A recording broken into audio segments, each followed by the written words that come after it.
Notre secours est dans le nom du Seigneur qui a fait le ciel et la terre. Viens, Esprit Saint, viens par la puissante intercession du cœur immaculé de Marie, ton épouse bien-aimée.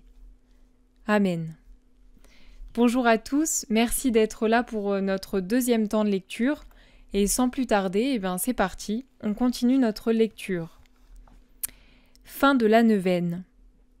C'est ainsi que se passèrent ma 2e et ma 3e heure de méditation, et je continuai ainsi jusqu'à la 9e heure que j'omettais à cause de mes insipides et regrettables distractions.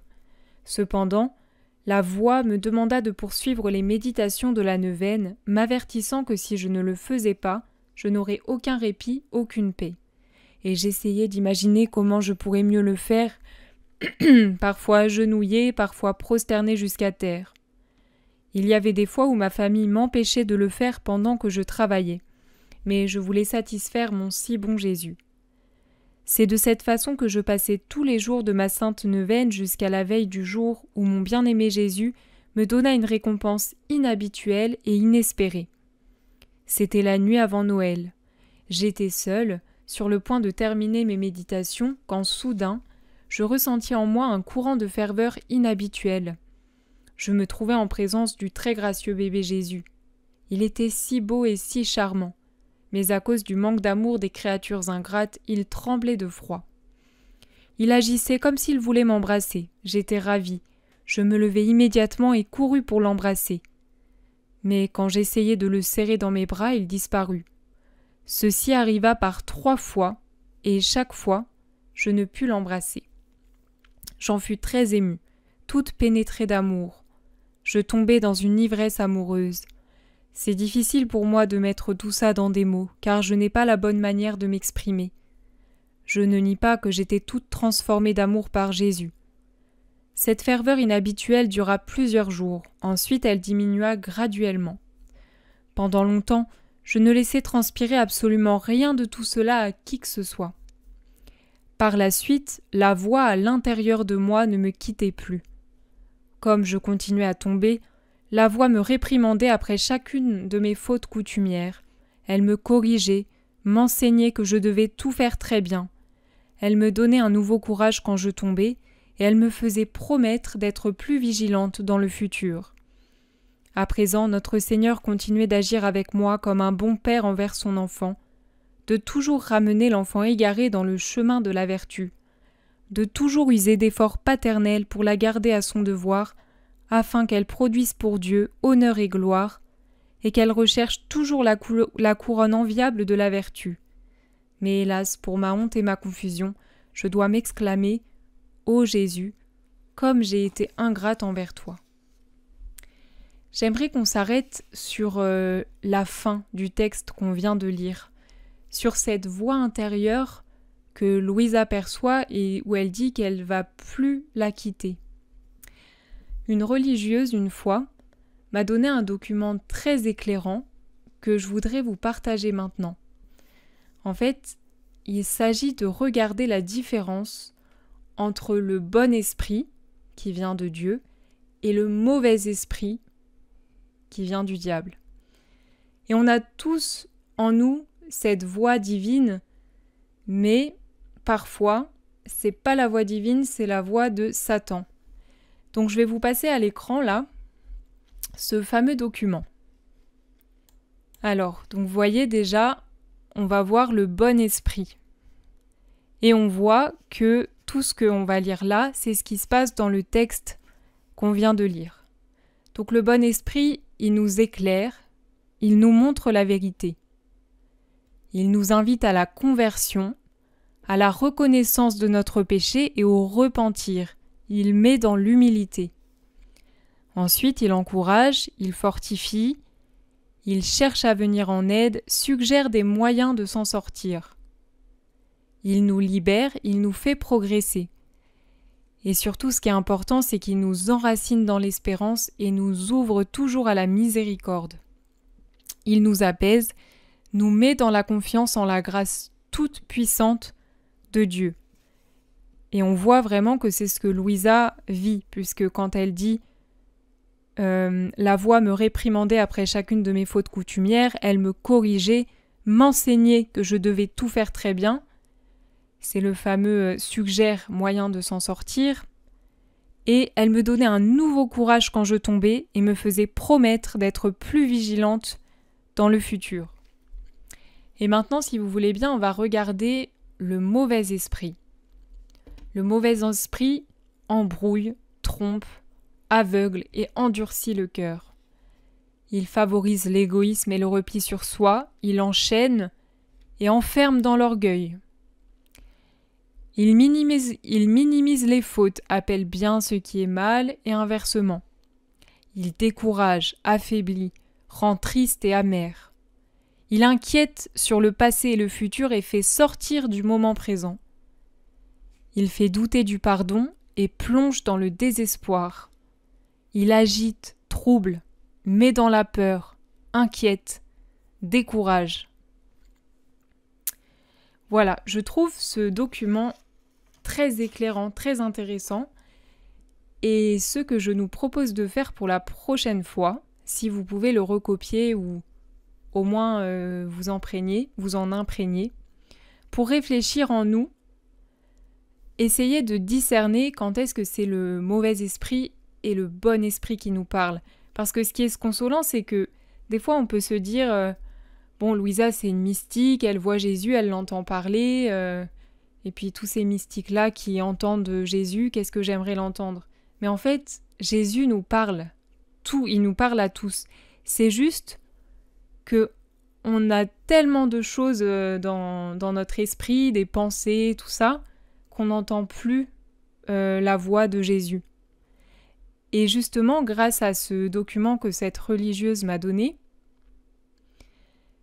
moi j'ai vraiment pu essayer de regarder un petit peu quand, par exemple, je me sens agitée, troublée, découragée, que je me dis que de toute façon, la divine volonté, c'est pas pour moi, que Dieu m'aime pas, etc. Bah là, on voit directement que ces pensées-là, elles sont vraiment dans la case du mauvais esprit. Par contre, quand je chute, que je reconnais ma faute, que j'en ai dû repentir mais que j'ai envie de me relever et allez, on y va, là, je peux voir aussi clairement où est cette pensée et qui me la donne. Et je pense que voilà, tout est dans le fait de discerner et d'entendre en fait cette voix à l'intérieur de nous. Et vous allez voir ces petits documents-là sur le bon esprit et le mauvais esprit, ça va bien nous accompagner dans la lecture suivante. Je continue. Donc, Jésus agit dans l'âme de Louisa, la détachant du monde extérieur. C'est pourquoi, dès le début, le divin maître entreprit de dépouiller mon cœur de toutes les créatures, et d'une voix intérieure, il me dit « Je suis tout ce qui est beau et qui mérite d'être aimé. Tu vois, si tu n'enlèves pas ce petit monde qui t'entoure, c'est-à-dire les pensées des créatures, les imaginations, je ne peux pas entrer librement dans ton cœur et en prendre possession de façon permanente. Le constant murmure de tes pensées t'empêche d'entendre clairement ma voix, ce qui m'empêche de déverser en toi mes grâces et de te faire tomber complètement amoureux avec moi. Promets-moi que tu seras mienne totalement et je me mettrai au travail moi-même. Tu dis la vérité quand tu dis que tu ne peux rien faire par toi-même. Mais n'aie pas peur, je ferai tout pour toi. Donne-moi ta volonté, ce sera suffisant pour moi. » Je m'arrête une seconde là, sur ce qu'on vient de lire. Et vous voyez que le document qu'on vient de lire ensemble sur le bon esprit et le mauvais esprit, moi ça me parle beaucoup. Parce que Jésus nous dit bien que on peut tous entendre la voix de Jésus, mais qu'il faut se disposer pour l'entendre. Et je pensais à une autre chose, quand Jésus dit donc que c'est les pensées des créatures, mais les imaginations. Et ça me fait beaucoup penser, vous voyez, dans le mauvais esprit, on a inquiète sur le passé et le futur, fait sortir du moment présent. Combien de fois on va se troubler pour des choses peut-être futures qui vont peut-être arriver, mais en fait qui sont pas le présent, qui sont pas la réalité. Mais nous, on part un peu dans des boucles dans notre tête où on se dit mais Enfin voilà, on fait des boucles là-dessus. Et ça, on voit bien dans notre tableau que c'est clairement pas le bon esprit. Et ce qui est consolant, eh bien, c'est de voir que Jésus, il sait qu'on est faible, qu'on est misérable. Et en fait, il nous demande juste notre bonne volonté et il dit que c'est suffisant pour lui. Il me répétait souvent cela à l'occasion de la Sainte Communion.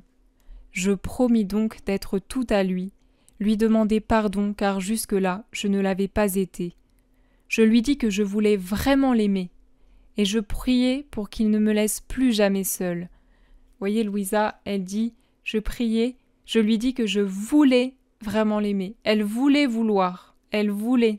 C'est le premier pas que Jésus nous demande, c'est de vouloir, d'avoir la volonté de vouloir. Et lui, il continua, non, non, je vais venir avec toi pour observer toutes tes actions, tes mouvements, tes désirs. Ainsi, toute la journée, je sentais sa présence. Elle m'éveillait sur tout. Comme par exemple, si je me laissais aller à parler un peu trop en famille de choses indifférentes, inutiles, la voix intérieure me disait « Ces discussions remplissent ton cœur de choses qui ne m'appartiennent pas. Elles entourent ton cœur de poussière, de sorte que tu te sens faible dans ma grâce. Tu ne vis plus. Oh, imitez-moi quand j'étais dans la maison de Nazareth. Mon esprit n'était occupé que par la gloire du Père et le salut des âmes. Ma bouche ne prononçait que de saints discours. Par mes paroles, je cherchais à réparer les offenses faites au Père, à remuer les cœurs et les attirer à mon amour, et principalement à ma mère et à Saint Joseph.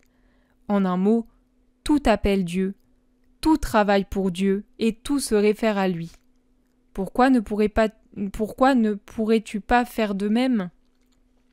Je m'arrête aussi une seconde ici, et je me dis que si on voit nos défauts, c'est très bon signe. Et je repense donc dans notre petit tableau, eh bien que Jésus nous éclaire, il nous montre la vérité, et à la connaissance de notre péché.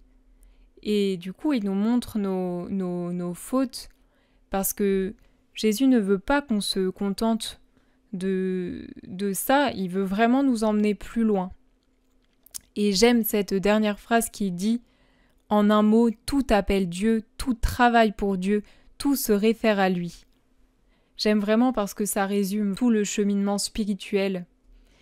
Et une autre chose, je pense qu'il faut avoir à l'esprit, c'est que là, on ne sait pas, Louisa, combien de temps elle a mis à faire tout ce cheminement, mais à mon avis, elle n'a pas mis peu de temps à le faire.